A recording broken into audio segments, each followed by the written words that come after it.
நீங்க பதநீர் குடிச்சிருக்கீங்களா? எனக்கு பதநீர் ரொம்பவே பிடிக்கும். நான் இன்னைக்கு பாண்டியில டிராவல் பண்றப்ப பதநீர் வித்துட்டு இருந்தாங்க. உடனே வண்டி நிறுத்தி அவர்கிட்ட அண்ணா பதநீர் வேணும் அப்படின்னு சொன்ன உடனே அவர் என்ன பண்ணாரு, அழகா ஒரு மட்டை எடுத்து அது குடிக்கிறதுக்காக ரெடி பண்ணாரு. பார்க்கவே நல்லா இருந்துச்சு. அதை ரெடி பண்ணிட்டு அவர் வச்சிருந்த பானையில இருந்து ஃப்ரெஷ்ஷா பதநீர் வந்து ஒரு சொம்புல ஊத்தி நமக்கு கொடுத்தாரு. அவர் ஃப்ரெஷ்ஷா எடுத்த பதநீரை அவர் அந்த ஓலையில ஊத்தும் போது ரொம்ப எக்ஸைட்மெண்டா இருந்தது டேஸ்ட் பண்றதுக்கு. ஊத்தின உடனே டேஸ்ட் பண்ணி பார்த்தோம். டேஸ்ட் சும்மா வேற லெவல்ல இருந்தது. இந்த பதநீர் வெறும் 20 ரூபாய்க்கு தான் நமக்கு கொடுத்தாரு. இந்த மாதிரி ஃப்ரெஷ் ஜூஸை நீங்க கண்டிப்பா ட்ரை பண்ணுங்க.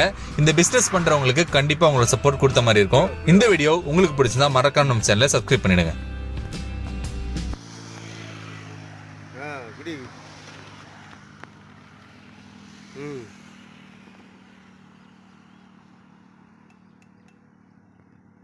பயணி பியோ